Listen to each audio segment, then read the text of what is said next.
الحمد للہ رب العالمین والصلاة والسلام علی اشرف الانبیاء والمرسلین وعلی آلہ واصحابہ اجمعین۔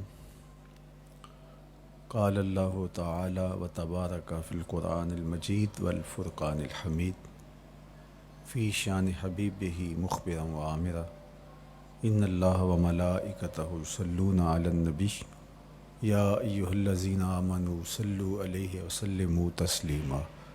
اللہم صلی علی سیدنا و مولانا محمد معدن الجود والکرم صلاۃ و سلاما علیک یا سیدی یا رسول اللہ وعلی آلک و اصحابک یا حبیب اللہ۔ تمام حمد و ثنا، تعریف و توصیف اللہ جل مجدہ الکریم کی ذات بابرکات کے لیے، جو خالق کائنات بھی ہے اور مالک شش جہات بھی۔ اللہ جل وعلا کی حمد و ثنا کے بعد رسول رحمت، شفیع معظم، نبی محتشم، حضور ختمی المرتبت صلی اللہ علیہ وآلہ وسلم کے حضور ناز میں اپنی عقیدتوں، ارادتوں اور محبتوں کا خراج پیش کرنے کے بعد واجب الاحترام، ذوی الاحتشام، عالی مرتبت، محتشم سامعین، سامعات، السلام علیکم ورحمۃ اللہ وبرکاتہ۔ موسم رحمت ربیع الاول کی بہاریں جلوہ ساماں ہیں، اور میں اور آپ حضور کے تذکار حسن کی خوشبو لینے موجود ہیں۔ آقا کریم علیہ السلام کے جمال جہاں آرا کی تابانیاں اور جلوہ سامانیاں ہمارے ذوق کی تسکین، قلب کا قرار، روح کی ٹھنڈک، ایمان کی تازگی، عشق و محبت کی نہضت کا سبب اور ذریعہ ہے۔ آقا کریم علیہ السلام کے فضائل، حضور علیہ الصلاۃ والتسلیم کے خصائل اور آپ کے شمائل بیان کرنا شروع سے ہی اہل ایمان کا طریقہ رہا ہے۔ خصائل حضور کی سیرت کے عنوان کو کہا جاتا ہے، فضائل حضور کی عظمت و رفعت حضور کے معجزات کا عنوان ہے، شمائل حضور کے اعضائے نور کا تذکرہ جاں فضا ہے، حضور کے حسن و جمال کی باتیں ہیں۔ آقا کریم علیہ السلام کے شمائل پر، خصائل پر، فضائل پر علماء نے بہت کام کیا، تصنیفات چھوڑیں، محدثین نے اس عنوان سے باب باندھے۔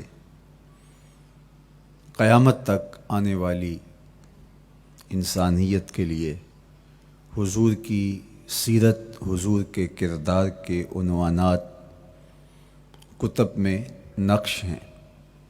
حضور کی فضل و عظمت کے حوالے، حضور کے معجزات کا بیان، حضور کی رفعت کی کہانیاں اور آقا کریم کو اللہ کی طرف سے عطا کردہ مراتب جلیلہ کا بیان، یہ بھی محبوب موضوع رہا اہل علم کا، اہل محبت کا۔ لیکن حضور علیہ السلام کے شمائل، حضور کی صورت کا بیان، حضور کے حلیہ نور کی باتیں، یہ بھی ترک نہیں ہوئیں۔ عمومی طور پہ ہم شخصیات کے کردار کے حوالے سے،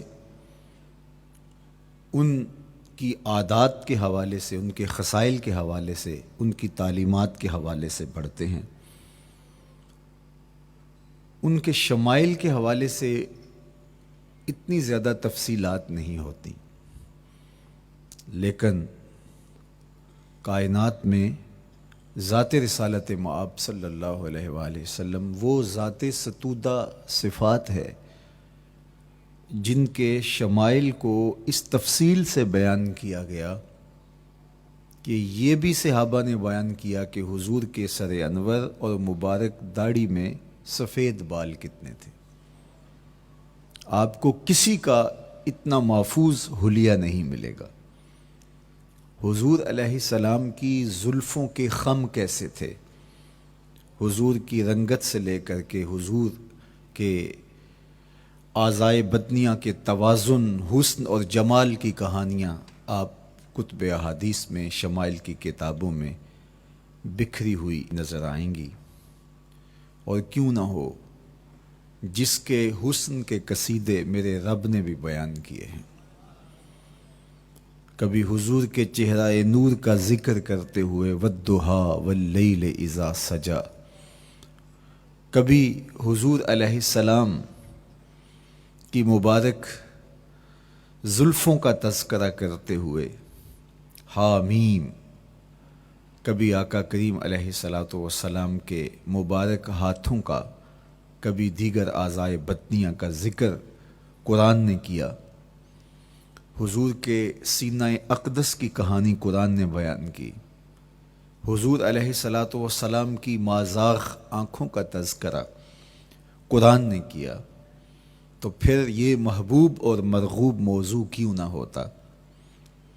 اور آقا کریم کو اللہ نے وہ جمال دیا تھا، وہ حسن عطا کیا تھا، وہ خوبصورتی دی تھی جو حضور کا ہی حصہ ہے۔ ویسے اللہ کا ہر پیغمبر، ہر نبی، ہر رسول خوبصورت ہوا۔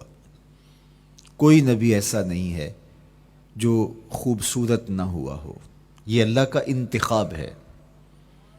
آپ تو دکان پہ سیل مین بھی رکھیں تو اس کی باقی قابلیت کے ساتھ ساتھ اس کی شخصیت کو آپ دیکھتے ہیں کہ جو خوش شکل ہو، آنے والے کو متاثر کر سکے، باوقار لگے، تو جس کو اس نے نبی بنانا تھا تو اس کو اس نے یوں ہی یہ عظمت اور یہ رفت عطا کر دینی تھی۔ تو اللہ کا ہر نبی حسین، ہر نبی جمیل، لیکن جو جمال، جو خوبصورتی، جو حسن، جو شان و شوکت اللہ نے میرے اور آپ کے آقا و مولا حضور ختم المرتبت کو عطا کی، وہ حضور کا ہی مقسوم ہے، وہ حضور علیہ السلام کا ہی حصہ ہے۔ سر انور سے لے کر پائے نور تک حضور کا ہر عضو بدن خوبصورتی کا مرقع اور جمال کا معیار ہے۔ خوبصورتی کیا ہوتی ہے، حسن محمد کو دیکھ لو۔ کوئی عیب، کوئی نقص حضور کے پاکیزہ وجود میں نہیں رکھا گیا۔ خلقت مبرا من کل عیب، حضور کے سامنے حضرت حسان بن ثابت نے یہ پڑھا اور آقا کریم نے اس پر خوشی کا اظہار کیا اور اللہ کی بارگاہ میں دعا کی، اللہم ایدہ بروح القدس، جبریل امین سے اللہ اس کی مدد فرما۔ تو انہوں نے یہ بات کہی کہ آپ کو ہر عیب سے مبرہ رکھا گیا ہے، آپ کا پیکر نور، آپ کا وجود مسعود حسن و جمال کا ایسا مرقع بنایا گیا کہ جس میں کوئی نقص نہیں رکھا گیا۔ صوری حسن بھی عطا کیا گیا، مانوی حسن بھی عطا کیا گیا۔ حضور کے اعضاء کا جو ظاہری حسن تھا وہ بھی اپنی مثال آپ تھا، اور جو باطنی جمال اور باطنی حسن اور باطنی کمال عطا کیا گیا تھا وہ بھی اپنی مثال آپ ہے۔ اگر حضور علیہ السلام کے مبارک ہاتھوں کو جمال دیا گیا ہے، لیکن جو توانائی عطا کی گئی، جو طاقت عطا کی گئی، ید اللہ کے جو جلوے ان ہاتھوں میں رکھے گئے، وہ بھی ایک دل آویز کہانی ہے۔ اگر آنکھوں کی پتلیاں خوبصورت ہیں اور آپ کی مبارک آنکھوں کی چمک سے کائنات اس کو دیکھ کر کے مبہوت ہو جاتی ہے، مازاق کے کجلے اس میں رکھے گئے ہیں، لیکن اس کا معنوی حسن بھی دیکھیے کہ حضور بیٹھے مدینے میں ہیں اور جنت کا مشاہدہ کر رہے ہیں۔ وہ توانائی بھی عطا کی گئی کہ جس طرح روشنی میں دیکھا جاتا ہے حضور اسی طرح اندھیرے میں دیکھتے ہیں۔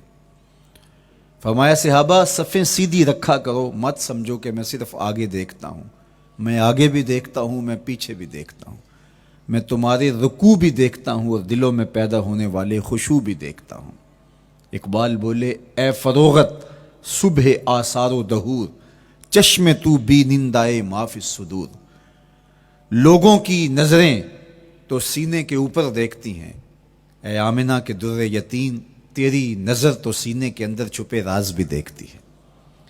تو صوری حسن بھی اور معنوی حسن بھی اللہ نے اپنے محبوب کو عطا کیا، اور اللہ جل شانہ نے وہ جمال دیا حضور کو کہ جو دیکھتا وہ دیکھتا ہی رہ جاتا۔ ایسی چمک، ایسی رعنائی، ایسی خوبصورتی اور ایسا جمال تھا، دیکھنے والے کہا کرتے ہیں اللہ اللہ، یاد آتا ہے خدا دیکھ کے صورت تیری۔ کتنے لوگ ہیں جنہوں نے صرف حضور کے چہرے کو دیکھا اور لبوں پہ کلمہ جاری ہو گیا۔ معروف نام حضرت عبداللہ بن سلام رضی اللہ تعالیٰ عنہ کا ہے۔ یہودیوں کے بہت بڑے حبر تھے، بہت بڑے عالم تھے۔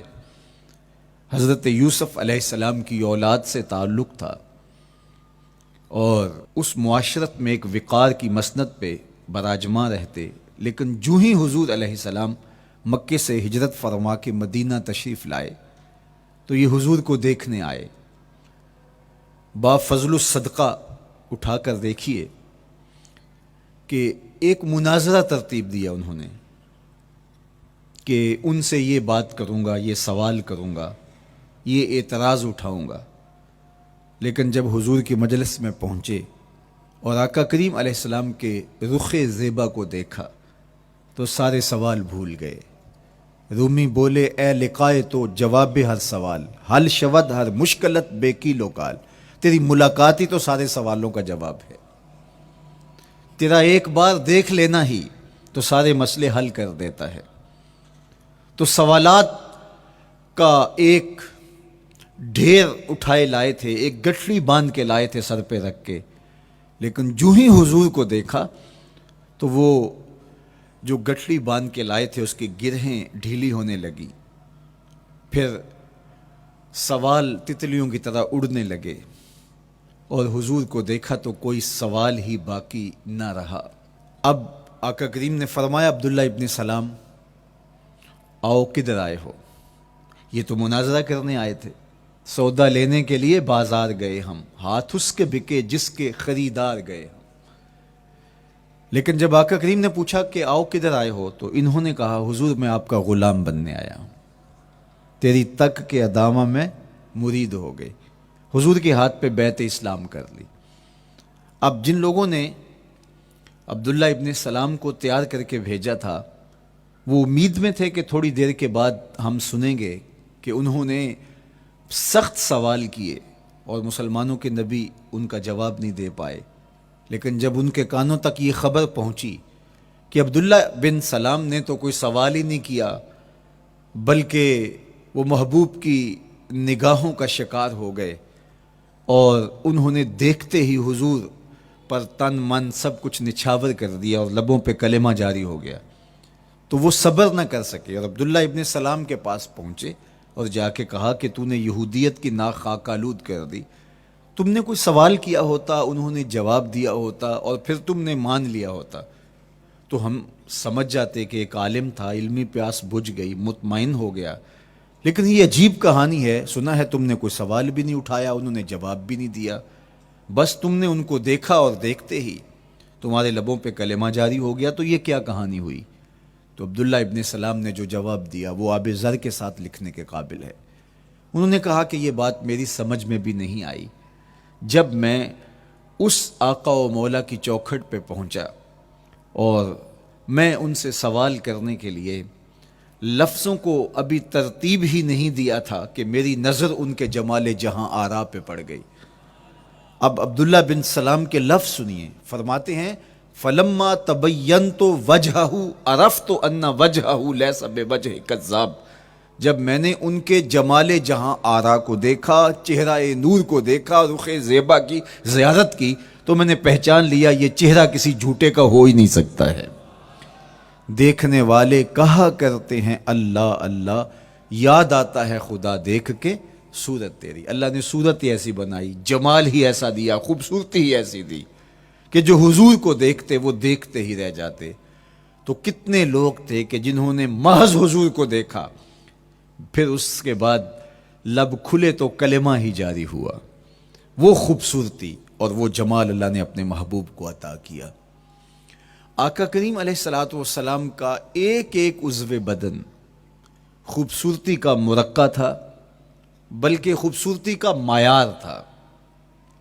حسن کیا ہوتا ہے، حسن کا معیار کیا ہوتا ہے، جمال کسے کہتے ہیں، خوبصورتی کی تعریف کیا ہے، اعضائے محمد صلی اللہ علیہ وآلہ وسلم کا توازن دیکھ لو، تمہیں پتہ چلے گا کہ حسن کسے کہتے ہیں۔ حضور علیہ السلام کو اللہ تعالیٰ جل شانہ نے جو حسن بخشا، جو جمال دیا، جو خوبصورتی دی، وہ حضور کے مبارک قدموں سے اس کا انداز کیجئے کہ جس کے قدم اتنے سونے ہیں اس کا چہرہ کتنا سونا ہوگا۔ حضرت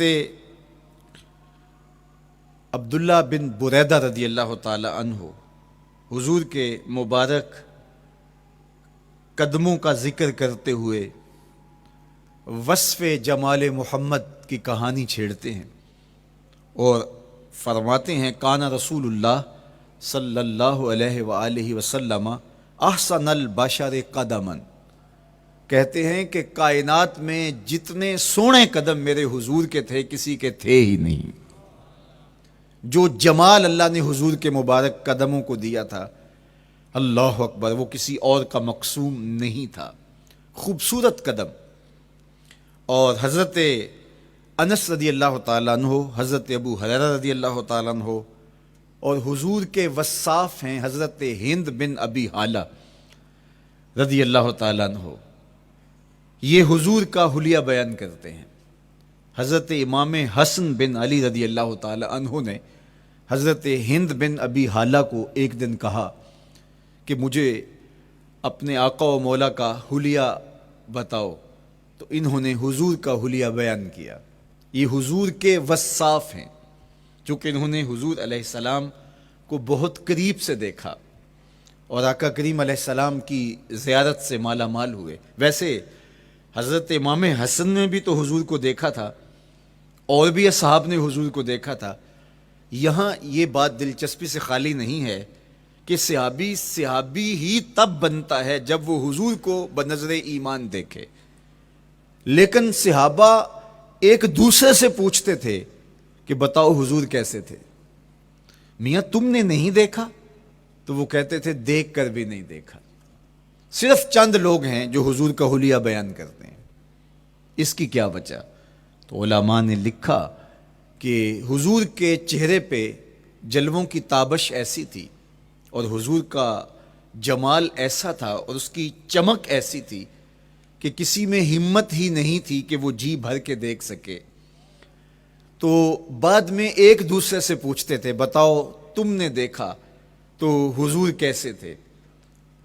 اگر ان لوگوں کی تعداد میں آپ کو بتاؤں تو 3 درجن سے زیادہ نہیں ہوگی جو حضور علیہ السلام کے وصاف ہیں، حضور کے حلیہ نگار ہیں، جو آقا کریم علیہ الصلوۃ والسلام کی صورت کا نقشہ بیان کرتے ہیں۔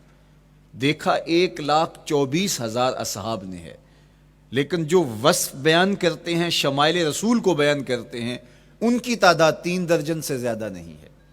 اور یہ بھی وہ لوگ ہیں جنہوں نے حضور کو بچپن میں دیکھا، جنہوں نے حضور کو سوئے ہوئے دیکھا، حضور کو بہت قریب سے دیکھا۔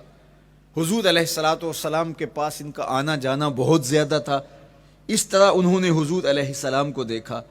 حضرت حسان بن ثابت رضی اللہ تعالی عنہ فرماتے ہیں کہ میں جو حضور کا حلیہ بیان کرتا ہوں تو اس کا سبب یہ ہے کہ میرے پاس حضور کو دیکھنے کا ایک طریقہ آ گیا تھا۔ فَلَمَّا نَظَرْتُ إِلَىٰ أَنْوَارِهِ فَوَضَعْتُ كَفِّي عَلَىٰ عَيْنِي خَوْفًا مِنْ ذِهَابِ بَصَرِي، کہا کہ جب میں حضور کو دیکھتا تھا تو اپنی آنکھوں پر انگلیاں رکھ کے انگلیوں کی اوٹ سے دیکھتا تھا کہ حضور کے جلووں کی چمک سے میری آنکھوں کی بینائی نہ جاتی رہے. یہ کون کہہ رہے ہیں؟ حضرت حسان بن ثابت رضی اللہ تعالیٰ عنہ. اور آپ جانتے ہیں حضرت حسان بن ثابت رضی اللہ تعالیٰ عنہ شاعر ہیں، اور شاعر حسن دیکھنے میں بڑا دلیر ہوتا ہے، اور یہ حسن بھی ابھی پوشیدہ ہے. 70,000 بشریت کے پردے ڈالے گئے ہیں. اگر یہ حسن بے نقاب ہوتا تو کوئی جلووں کی تاب ہی نہ لا سکتا. یہی بہتر ہے کہ وہ پردے میں رو پوش رہے. وہ اگر پردہ اٹھا دے تو کسے ہوش رہے؟ کس کی ہمت تھی؟ اب چھپا ہوا مستور حسن بھی اگر دیکھتے ہیں تو آنکھوں پہ انگلیاں رکھ کے دیکھتے ہیں. اور بیان کرنے والوں کی تعداد میں نے عرض کی کہ 3 درجنوں سے زائد نہیں ہے. تو یہ وہ لوگ ہیں جنہوں نے حضور کو دیکھا. اب امام حسن پوچھ رہے ہیں حضرت ہند بن ابی حالہ رضی اللہ تعالی عنہ کو کہ آپ نے حضور کو دیکھا تو مجھے بتائیے میرے نانا کا جمال کیسا تھا. تو حضرت ہند بن ابی حالہ نے حضور کا حلیہ بیان کیا. تو جب حضور کے قدموں کی کہانی انہوں نے بیان کی تو حضرت ہند بن ابی حالہ نے کہا کان النبیو صلی اللہ علیہ وآلہ وسلم شسن القدمین والکفین. حضور علیہ السلام کے مبارک قدم اور حضور کی ہتھیلیاں پرگوشت تھے. یہ حضور علیہ السلام کے مبارک قدموں کا جمال بیان کرتے ہیں. اللہ اکبر. اور حضور علیہ السلام کے قدموں کے بارے میں امام ترمذی جو شمائل میں حدیث لائے ہیں اس میں انہوں نے یہ بھی بیان کیا کان رسول اللہ صلی اللہ علیہ وسلم مسیح القدمین. حضور علیہ السلام کے مبارک قدم ملائم تھے، خوبصورت تھے، کھردرے نہیں تھے، کوئی پھٹن نہیں تھی. عمومی طور پہ قدم پھٹ جاتے ہیں اور ایڑیاں بہت سارے لوگوں کی پھٹ جاتی ہیں تو وہ خوبصورتی باقی نہیں رہتی. تو وہ کہتے ہیں کہ حضور مسیح القدمین تھے. اور جب آقا کریم علیہ الصلوۃ والسلام کے مبارک قدموں پہ پانی ڈالا جاتا تو وہ ڈھل کے نیچے چلا جاتا. یہ تھا حضور کے قدموں کا حسن اور حضور کے قدموں کا جمال. اچھا، آقا کریم علیہ السلام کی جو مبارک ایڑیاں تھیں وہ زیادہ پرگوشت نہیں تھیں، ان کے اوپر گوشت زیادہ نہیں چڑھا تھا، اس لیے کہ ایڑیوں کا زیادہ پرگوشت ہونا ایڑیوں کے حسن کو زائل کر دیتا ہے. حسن کا مرقع ہی جمال مصطفیٰ ہے. تو اس لیے اللہ نے ایک ایک عضو کو تراش کر کے بنایا ہے، بلکہ پوچھ پوچھ کے بنایا ہے. جس طرح حسان بن ثابت رضی اللہ تعالی عنہ کہتے ہیں کأنک قد خلقت کما تشاء. محبوب مجھے تو یوں لگتا ہے جس طرح آپ کے رب نے آپ کو آپ سے پوچھ کے بنایا ہے کہ محبوب بتاؤ کہ میں آپ کے اعضاء کو کیسے توازن اور کیسے حسن اور کیسے جمال دوں. تو حضور کی مبارک ایڑیاں یہ پرگوشت نہیں تھیں، باقی حضور کے پاؤں پرگوشت تھے اور کوئی پھٹن نہیں تھی. بالکل نرم گداس اور بالکل جو ہے وہ ملائم تھے. اور جب پانی ڈالا جاتا تو پانی ڈھل کے نیچے 1 سیکنڈ میں آ جاتا. یہ اللہ نے محبوب کو حسن دیا. حضرت ہند بن ابی حالہ نے کہا کہ حضور کے مبارک تلوے جو تھے وہ درمیان سے اٹھے ہوئے تھے، ایڑیوں سے لے کر کے انگلیوں تک یہ تلوہ کہلاتا ہے، جو اس کا نچلا حصہ جو زمین سے مس کرتا ہے، اور اس میں جو درمیان والا حصہ ہے یہ اٹھا ہوا ہو اور بالکل پاؤں سیدھا نہ ہو تو یہ پاؤں کا حسن ہے. پاؤں کا بالکل سیدھا ہو جانا یہ پاؤں کے حسن کو زائل کر دیتا ہے. اس میں تھوڑا سا خم ہو، جب چلے تو انگلیاں اور پنجے کا جو ہے وہ آگے والا حصہ زمین پہ لگے اور ایڑی لگے اور درمیان والا حصہ زمین پہ نہ لگے.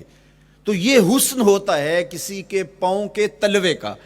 اللہ نے محبوب کے مبارک قدم کی پشت کو بھی حسن دیا، حضور کے تلووں کو بھی حسن دیا، حضور کی ایڑیوں کو بھی حسن دیا. سائل الاطراف، حضور کی مبارک انگلیاں قدرے لامبی تھیں اور یہ حسن ہوتا ہے. انگلیاں چھوٹی ہوں، ان کا قد پست ہو تو پاؤں کی خوبصورتی دکھائی نہیں دیتی، لیکن اللہ نے اپنے محبوب کی انگلیوں کو بھی ایک لمبائی عطا کر کے اس کو بھی ایسا جمال دیا تھا یار جو پاؤں کو دیکھتا رہے وہ پاؤں کو ہی دیکھتا رہ جائے. اللہ اکبر. اچھا، بعض احادیث میں آتا ہے کہ حضور علیہ السلام کے مبارک تلوے جو ہیں لیس لہا اخمس، یہ لفظ ہیں کہ وہ اخمس نہیں تھے، یعنی وہ درمیان سے اٹھے ہوئے نہیں تھے، تو اس کا کیا مطلب ہے؟ یہ حضرت ابو ہریرہ رضی اللہ تعالیٰ عنہ سے جو مروی روایت ہے اس میں یہ ہے لیس لہا اخمس، اور حضرت ہند بن نبی حالہ سے جو حضور کے مبارک طلبوں کا حسن بیان کیا گیا ہے، تو اس میں یہ بیان کیا گیا ہے کہ حضور علیہ الصلوۃ والسلام کا مبارک قدموں کا طلبوں کا حسن یہ تھا کہ وہ درمیان سے تھوڑے سے اٹھے ہوئے تھے، اور یہ خوبصورت پاؤں کا جمال ہوتا ہے۔ تو ان دو چیزوں میں علماء نے تطبیق کی ہے۔ اللہ ان علماء کی قبروں پر رحمتیں نازل کرے جو حضور کے حسن پہ، حضور کے جمال پہ گفتگو کرتے رہے، اور ایک ایک عضو پر انہوں نے کئی کئی صفحات لکھے اور کتابیں انہوں نے تحریر کی حضور کے جمال پر۔ اب حضرت ہند بن ابی حالہ رضی اللہ تعالی عنہ، انہوں نے تو حضور کو گھر میں دیکھا تھا، یہ حضرت خدیجۃ الکبریٰ رضی اللہ تعالی عنہا کے فرزند تھے ابو حالہ سے۔ اب انہوں نے تو دیکھا، اب حضور لیٹے ہیں تو انہوں نے حضور کے پاؤں کو دیکھا کہ درمیان میں ہلکا سا خم ہے اور یہ پاؤں کا جمال ہے۔ اب حضرت ابو ہریرہ رضی اللہ تعالی عنہ نے جو حضور کے پاؤں کو دیکھا تو یہ اندرون خانہ کا دیکھنا نہیں تھا، تو انہوں نے کیسے دیکھا؟ تو حضرت ابو ہریرہ سے مروی ایک روایت سے سمجھ آتی ہے کہ انہوں نے جو کہا کہ لیس لہا اخمس، کہ ان کے مبارک تلوے درمیان سے اٹھے ہوئے نہیں تھے بلکہ بالکل برابر تھے، تو اس کا کیا مطلب ہے؟ تو حضرت ابو ہریرہ سے ایک روایت مروی ہے، وہ فرماتے ہیں کہ جب حضور علیہ السلام کسی چٹان کے اوپر چلتے تو حضور علیہ الصلوۃ والسلام کا وہاں قدم پڑتا تو وہ اس چٹان کے اندر حضور کا قدم گھس جاتا، وہ موم کی طرح چٹان نرم ہو جاتی۔ اس طرح زمین پر بھی حضور چلتے تو مبارک پاؤں کا جو نشان قدم ہے وہ پورا دکھائی دیتا۔ تو حضرت ابو ہریرہ رضی اللہ تعالیٰ عنہ اس سے یہ سمجھے کہ حضور کے تلوے جو ہیں وہ برابر ہیں۔ تو علماء نے اس پر گفتگو کی ہے۔ ایک تو حضور جب چلتے تھے تو آقا کریم پورے زور سے قدم زمین پہ رکھتے تھے اور اس وقار سے چلتے تھے کہ جس طرح حضور اونچائی سے نیچے کی طرف اتر رہے ہوں۔ تو جب پاؤں کو جما کر کے زور سے رکھا جائے تو پھر جو ہے وہ نشان نیچے پڑتا ہے۔ یا اللہ اپنے محبوب کے لیے زمین کو اور پتھروں کو بھی نرم کر دیا تو پھر حضور کے تلووں کا نقش بھی زمین کے اوپر جو ہے وہ حویدہ ہو جاتا۔ سلطان قاتیبائی نے ایک ایسا ہی پتھر جس کے بارے میں شنید تھی کہ اس پر حضور کے قدموں کا نقش موجود ہے، تو انہوں نے 20,000 دینار کے اندر وہ خریدا، اور انہوں نے یہ کہا کہ جب میں فوت ہو جاؤں تو حضور کے قدموں کے نشان والا پتھر میری قبر کے سرہانے بطور کتبہ لگایا جائے۔ علامہ شہاب الدین خفاجی علیہ رحمہ لکھتے ہیں ہوا موجود الی الآن، وہ اپنے دور میں کہانی بیان کہتے ہیں وہ آج بھی سلطان قاتیبائی کی قبر کے سرہانے وہ پتھر نصب ہے جہاں حضور کے قدموں کے نشان موجود ہیں۔ اللہ اکبر۔ تو آقا کریم علیہ الصلوۃ والسلام کے مبارک تلوے، حضور علیہ السلام کی کم گوشت تراشی ہوئی ایڑیاں، اور مسیح القدمین حضور علیہ السلام کے ملائم نرم گداز پاؤں، ان کا حسن اور ان کا جمال، اور آقا کریم علیہ السلام کے قدموں کی انگلیاں جو قدرے لمبی تھی، اور ان میں جو درمیان والی انگلی تھی وہ زیادہ لمبی تھی، اس پر حضرت میمونہ بنت کردم رضی اللہ تعالی عنہا اس انگلی کا حسن بیان کرتی ہیں، کہتی ہیں مجھے شوق ہوا کہ میں حضور کو دیکھوں، تو اپنے والد گرامی کے ساتھ حجۃ الوداع کے موقع پر میں بھی سعادت حج پا رہی تھی، تو حضور کو ملنے کے لیے جب ہم پہنچے تو آقا کریم اونٹنی کے اوپر سوار تھے، ناقہ پر جلوہ فراز تھے، تو میرے میں ہمت نہ ہو سکی کہ حضور کے چہرے کو دیکھ سکوں۔ ایسا جلوہ، ایسا جمال، اللہ اکبر، اور ایسا روب اور ایسی چمک چہرے کی اور تابشیں تھیں کہ میرے اندر ہمت نہ ہو سکی کہ میں حضور کے چہرہ نور کو دیکھ سکوں۔ اب آقا کریم اونٹنی پہ سوار تھے تو میں حضور کے مبارک پاؤں کو دیکھنے لگی، میں بس حضور کے پاؤں کا جمال اور خوبصورتی دیکھنے لگی، اسی میں کھو گئی۔ اب حضرت میمونہ بنت کردم رضی اللہ تعالی عنہا حضور کے مبارک قدموں کی ایک انگلی کا حسن بیان کرتی ہیں۔ اللہ اکبر۔ حضرت میمونہ بنت کردم سے یہی ایک روایت مروی ہے، ساری زندگی ان کے پاس سرمایہ یہی تھا، جب کسی مجلس میں جاتی تو وہ کہتی تمہیں بتاؤں حضور کی مبارک انگلی کا حسن کیا تھا؟ یہ سرمایہ ساتھ لیے لیے پھرتی کہ میں نے حضور کی انگلی کو دیکھا ہے، میں نے حضور کے قدم اور حضور علیہ السلام کے تلووں کی زیارت کی ہے. تو وہ اس حسن کو بیان کرتے ہوئے کہا کرتی تھی فما نسیتو فی ما نسیتو طولا اصبع قدمہ السبابہ علی سائر اصابعہ. جو سبابہ انگلی ہے، انگوٹھے کے ساتھ والی انگلی کو سبابہ انگلی کہتے ہیں، اور اس کے ساتھ والی انگلی کا جو قد دراز تھا اور باقی انگلیوں کی نسبت وہ انگلی لمبی تھی، کہا اس کا حسن آج بھی میری نگاہوں میں گھومتا رہتا ہے اور ہر وقت میرے تصور میں رہتا ہے. میرے تصور سے کبھی اس انگلی کا جمال ہی ختم نہیں ہوا، انگلی کا حسن ہی کبھی زائل نہیں ہوا، ہر وقت اس کے تصور میں کھوئی رہتی ہوں. یار چہرے کے جمال کو کون بیان کرے گا، یہاں تو انگلی کا حسن بیان نہیں ہو رہا. ابھی وہ شعر پڑھا جا رہا تھا نا کہ قدموں پہ جبیں کو رہنے دو، قدموں پہ جبیں کو رہنے دو، چہرے کا تصور مشکل ہے. قدموں پہ جبیں کو رہنے دو، چہرے کا تصور مشکل ہے. جب چاند سے بڑھ کر ایڑی ہے رخسار کا عالم کیا ہوگا، جب چاند سے بڑھ کر ایڑی ہے رخسار کا عالم کیا ہوگا. تو اللہ نے اپنے محبوب علیہ الصلوۃ والسلام کو وہ جمال، وہ خوبصورتی اور حضور کے مبارک قدم، حضرت عبداللہ بن بریدہ رضی اللہ تعالی عنہ سے مروی روایت، کان رسول اللہ صلی اللہ علیہ وآلہ وسلم احسن البشر قدما، کہتے ہیں جتنے سونے قدم، جتنے من مونے قدم میرے حضور کے تھے، اتنے سونے قدم کسی اور کے تھے ہی نہیں. اللہ نے اپنے محبوب کو وہ جمال، وہ خوبصورتی اور وہ نور عطا کیا تھا. اچھا، یہ قدم، یہ ایڑیاں، یہ مبارک تلوے اور یہ داراز انگلیاں اور ان انگلیوں کی چمک اور ان کی رنگت کا جمال اور خوبصورتی، جہاں اس کا صوری حسن تھا تو مانوی حسن بھی دیکھنے والا تھا. یہ قدم اٹھ جائیں اللہ اکبر تو تقدیر کے فیصلے ہوتے دکھائی دیتے ہیں. ان قدم کی اونچائی، ان قدم کی بلندیاں کہ عرش حق ان قدموں کے بوسے لے رہا ہے. اور میرے امام بولے زہ عزت و اے طلائے محمد، زہ عزت و اے طلائے محمد، کہ ہے عرش حق زیر پائے محمد. قدموں کا حسن وہ بھی دیکھنے والا اور قدموں کی بلندی اور اونچائی اور اس کی شان و شوکت وہ بھی دیکھنے والی. اللہ اکبر. آقا کریم علیہ السلام حضرت ابوبکر صدیق کے ساتھ، حضرت عمر فاروق کے ساتھ اور حضرت عثمان غنی کے ساتھ احد پہاڑ پر تشریف لے گئے. یہ حدیث آپ نے بارہا علماء سے سنی ہے. احد کی چھاتی پہ جب حضور کے قدم آئے، اللہ اکبر، تو وہ خوشی سے جھوم اٹھا، مقدر جاگ گئے، بخت بیدار ہو گئے. ان کے قدم جو کہ اس شاک کی آنکھوں کی ٹھنڈک ہے، جب چھاتی پہ آ جائیں تو کون عاشق نہیں جھوم جائے گا.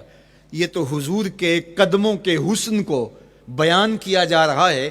آپ کی روح رقص کر رہی ہے اور آپ کا دل جو ہے وہ ایک عجیب سرور اور کیف کی وادی میں اور ایک جو ہے وہ خوشیوں کے جو ہے وہ عالم میں نہال ہوتا چلا جا رہا ہے. لیکن یہ قدم جب چھاتی پہ آیا تو پھر احد، ظاہر تو پتھر ہے احد، لیکن حضور سے پتھر بھی پیار کرتے ہیں. فرمایا احد جبل یحبنا ونحبہ، احد ہم سے پیار کرتا ہے، پہاڑ ہے، پتھر ہے، لیکن ہم سے پیار کرتا ہے، ہم اس سے پیار کرتے ہیں. اس کائنات میں صرف سرکش انسانوں اور جنوں کے علاوہ کائنات کی ہر شے حضور سے پیار کرتی ہے، حضور سے محبت کرتی ہے. آؤ میں تمہیں پیار کی ایک اور کہانی سناؤں. مسجد نبوی ہے، آقا کریم تشریف فرما ہیں، منبر پہ جلوہ فراز ہوئے. ابھی واز کا آغاز ہی کرنا چاہ رہے تھے کہ ایک جانب سے رونے کی آواز آنے لگی. صحابہ کہتے ہیں رونے والا اس درد سے روتا ہے کہ لگتا تھا کلیجہ پھٹ جائے گا. کنا قتل خلوچ، جس طرح اونٹنی کا بچہ بچھڑ جائے اور وہ اس کے غم میں، اس کی جدائی میں درد سے روکتی ہے، چیختی ہے، چلاتی ہے. رونے والے کا انداز درد ایسا ہی تھا اور لگتا تھا کہ جس طرح اس کا کلیجہ پھٹ جائے گا. صحابہ دائیں بائیں دیکھتے ہیں لیکن رونے والا دکھائی بھی نہیں دیتا، اور ماحول کے اندر اس طرح درد پھیل رہا ہے کہ سینوں میں دل لرز رہے ہیں اور عجیب کیفیت طاری ہو گئی. حضور ابھی بیٹھے ہیں، خطبے کا آغاز بھی نہیں ہوا اور رونے والا کیف و درد میں روتا چلا جا رہا ہے۔ فنزل النبی صلی اللہ علیہ وسلم عن المنبر، حضور ممبر سے نیچے تشریف لائے۔ صحابہ کی آنکھیں محو حیرت ہیں، استجاب کا عالم ہے، یہ کون رو رہا ہے اور اتنے درد سے رو رہا ہے اور دکھائی بھی نہیں دے رہا۔ آقا کریم ممبر سے نیچے جلوہ فراز ہوئے، ایک سمت بڑھے، کھجور کا خشک تنا پڑا تھا۔ آج پہلا دن تھا کہ ممبر حضور علیہ السلام کے لیے بچھایا گیا، ورنہ یہ خشک تنا دیوار کے ساتھ جو ہے وہ رکھا گیا تھا اور حضور اس کے ساتھ ٹیک لگا کر کے واز کیا کرتے تھے۔ جب ممبر بن گیا تو اس کو اٹھا کر کے اب اس کی ضرورت نہیں رہی، ایک کونے میں ڈال دیا گیا۔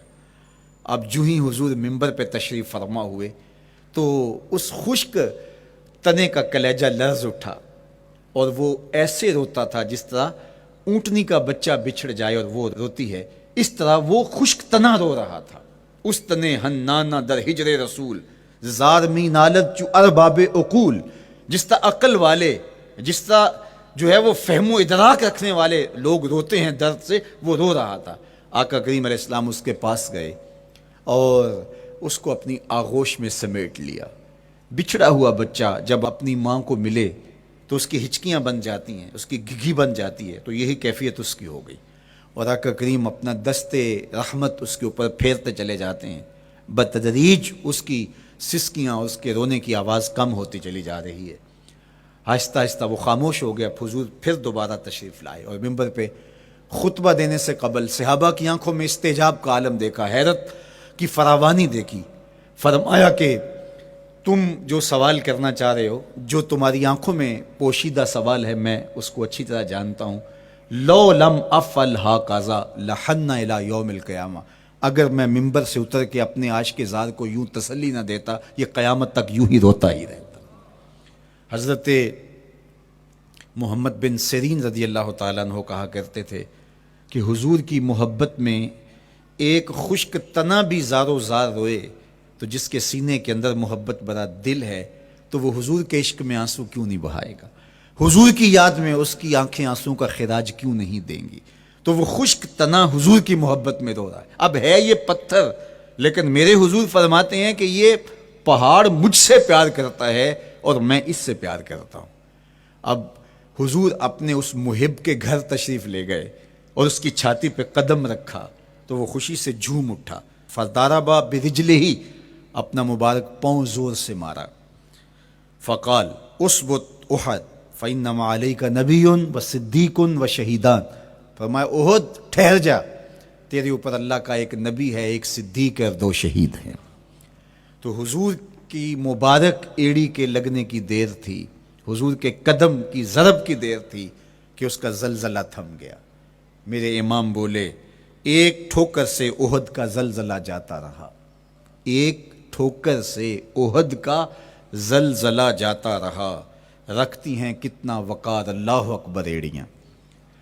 زلزلہ آ گیا اس کے اوپر، وہ جھومنے لگا، لیکن حضور نے اپنا مبارک قدم مارا اور وہ ٹھہر گیا۔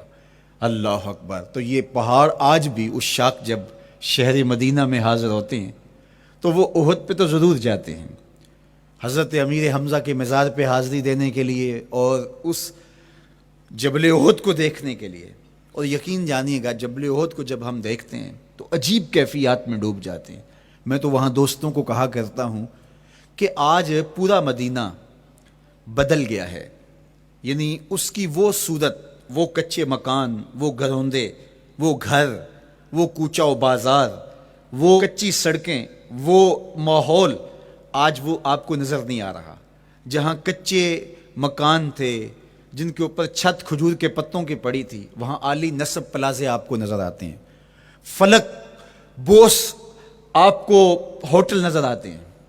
وہ کچی سڑکیں آج آپ کو وہاں دکھائی نہیں دیتی، وہاں تارکول کی بچھی ہوئی سڑکیں دکھائی دیتی ہیں، خوبصورت پتھر لگے ہوئے آپ کو نظر آتے ہیں، وہ ممیاتی ہوئی بکریاں، وہ جگالی کرتے ہوئے اونٹ آج آپ کو وہاں دکھائی نہیں دیتے، وہ ماحول آپ کو نظر نہیں آتا۔ تو پرانا مدینہ اگر ڈھونڈنے نکلیں بھی تو ظاہر ہے اگرچہ ان پختہ اور خوبصورت عمارتوں کے اندر بھی عکس جمال محمد کا پڑ رہا ہے، لیکن وہ پرانا دور اگر آپ تلاش کرنا چاہیں تو وہ آپ کو وہ چیزیں نہیں ملتی.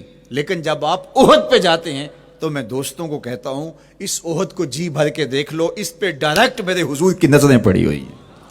یہ بدلا نہیں, یہ 14 صدیوں سے جیسا تھا آج بھی ایسا ہے. اس پہ میرے حضور کی نظریں ڈائریکٹ پڑی ہوئی ہیں, اور آقا کریم علیہ الصلوۃ والسلام نے اس کو یوں دیکھا ہے. تو یہ احد حضور سے محبت کرنے والا ہے, حضور سے پیار کرنے والا ہے, اور اس پیار کی وجہ سے یہ پتھر قیامت کے دن جنت میں جائے گا, یہ پہاڑ جنت میں جائے گا. یار اگر ایک پہاڑ حضور سے پیار کر لے تو وہ مکین جنت بن جاتا ہے, اور اگر حضور کا غلام ایک عاشق حضور سے محبت کرے تو اللہ اس کو کتنے درجے عطا فرمائے گا. تو آقا کریم نے زور سے قدم مارا اور فرمایا احد ٹھہر جا, تیرے اوپر اللہ کا ایک نبی ہے, ایک صدیق ہے, اور 2 شہید ہیں. اللہ اکبر. تو یہ حضور علیہ الصلوۃ والسلام کے مبارک قدم کی شان ہے, یہ حضور کے مبارک قدم کا جمال ہے اور اس کی خوبصورتی ہے.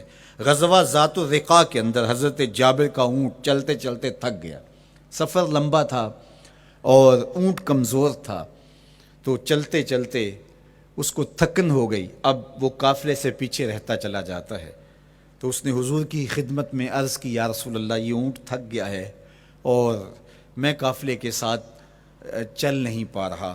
تو آقا کریم علیہ الصلوۃ والسلام نے اپنے مبارک قدم سے اس اونٹ کو ٹھوکر لگائی.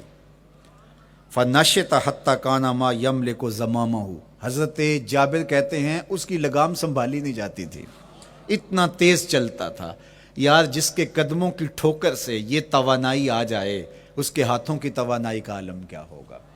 تو اللہ نے صرف حضور کے مبارک قدموں کو صوری حسن ہی نہیں دیا تھا, مانوی جمال اور توانائی بھی عطا فرمائی تھی. حضور علیہ السلام کے چچا جناب ابو طالب کہتے ہیں کہ میں حضور علیہ السلام کے ساتھ تھا, تو راستے میں ذی المجار کی منڈی آئی, اور وہاں حالات ایسے تھے کہ پینے کے لیے پانی دستیاب نہیں تھا. تو میں نے کہا کہ عطشت ولیس عندی ماء, مجھے تو سخت پیاس لگی ہے اور پانی بھی پاس نہیں ہے. فنزل النبی صلی اللہ علیہ وسلم وضرب بقدمہ الارض فخرج الماء فقال اشرب. تو حضور نے اپنے مبارک پاؤں سے زمین پر ٹھوکر لگائی, چشمہ پھوٹ پڑا, اور آقا کریم نے فرمایا چچا پانی پی لیجئے. تو وہ پاؤں اگر زمین پہ لگے تو چشمے پھوٹے, اگر احد پہاڑ پہ وہ پاؤں پڑے تو اس کا زلزلہ جاتا رہے, اور اگر وہ کسی جانور کو حضور ٹھوکر لگائیں تو اس کے اندر اس قدر تیزی آ جائے کہ اس کی باغ سنبھالی نہ جائے, اتنا سریع رفتار ہو جائے. اب ان قدموں پہ کون قربان نہیں ہوگا. یار ان قدموں کو چومنے کے لیے جبریل بھی تو بے تاب دکھائی دیتے ہیں نا. معراج کی شب جب جبریل حاضر خدمت ہوئے, حضور محو استراحت ہیں, تو جبریل عرض گزار ہوئے مالک تیرا محبوب تو سو رہا ہے. اللہ اکبر, تبارک اللہ شان تیری, تجھی کو زیبا ہے بے نیازی. کہیں پہ جوش لن ترانی, کہیں تقاضے وصال کے تھے. ایک کوہ طور پہ خود چل کے جاتا ہے اور عرض گزار ہوتا ہے رب آرنی انظر الیک, مالک تجھے دیکھنا چاہتا ہوں. اللہ اکبر, سراپا چشم بنا ہوا ہے اور کہتا ہے مالک میں تجھے دیکھنا چاہتا ہوں. جواب کیا آتا ہے, لن ترانی, تم نہیں دیکھ سکتے, میرے جلووں کی تاب نہیں لا سکتے. ایک خود چل کے جا رہا ہے اور تقاضا رویت کرتا ہے, اور جواب آتا ہے لن ترانی. اور ایک سویا ہوا ہے چادر اوڑھ کے, اور جبریل کہتے ہیں محبوب اٹھیے, رب آپ کو بلا رہا ہے. تبارک اللہ شان تیری, تجھی کو زیبا ہے بے نیازی. کہیں پہ جوش لن ترانی, کہیں تقاضے وصال کے تھے.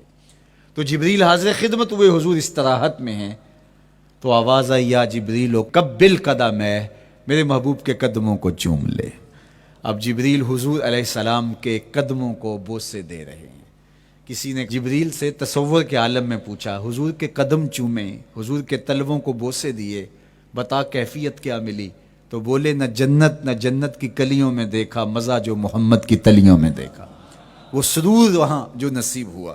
وفد عبد القیس جب مدینہ المنورہ آیا تو ان میں ایک صاحب میں, وہ کہتے ہیں میں دوڑتا ہوا حضور کے پاس آیا, بس بے چینی تھی, اضطراب تھا.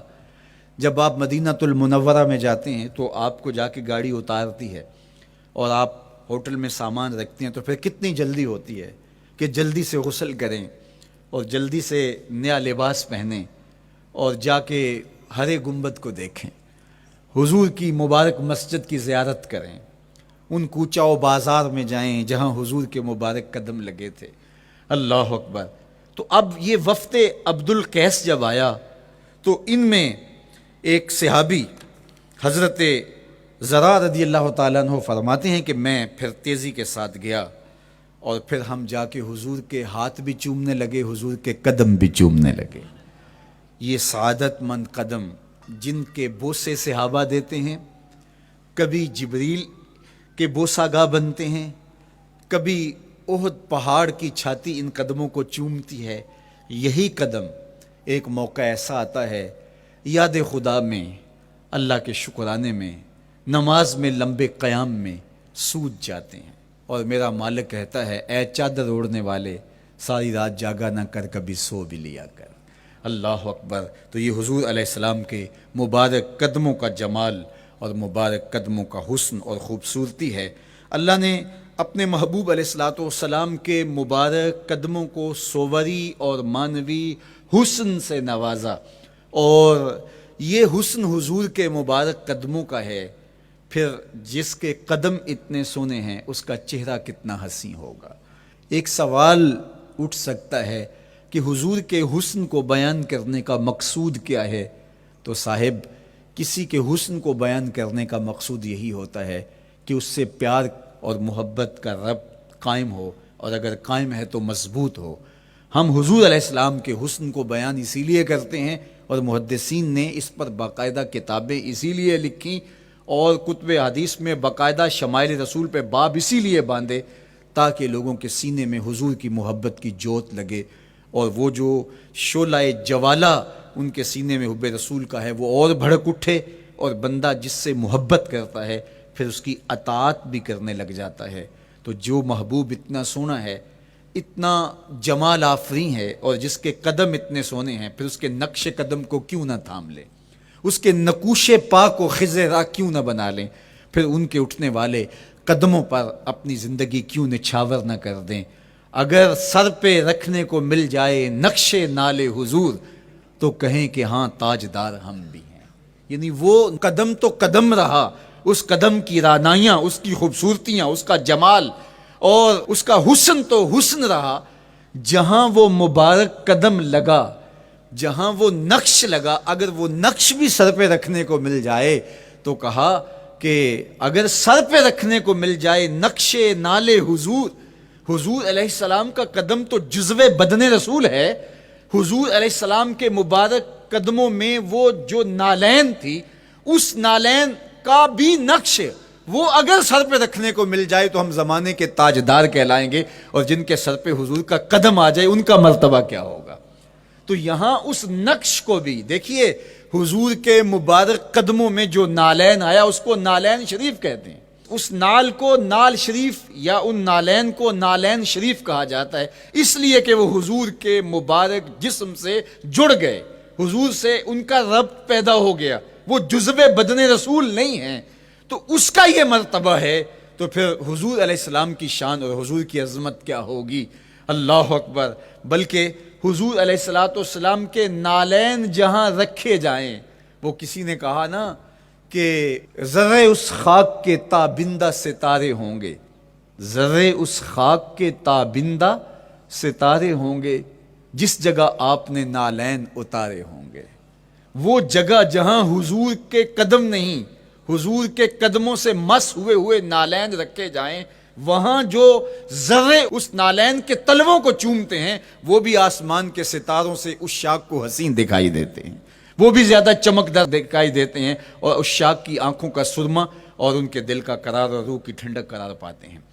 تو یہ ہے حضور علیہ السلام کی نسبت کا احترام اور حضور کی محبت کا اثر جو اس شاخ کے سینے میں محسوس کیا جاتا ہے۔ اللہ مجھے آپ کو اپنی خاص پناہیں، امان اور حفاظتوں کا حساب بخشے۔ کار ما آخر شدو آخر ز ما کار نشد، مشت خاک ما غبار کوچائے یار نشد۔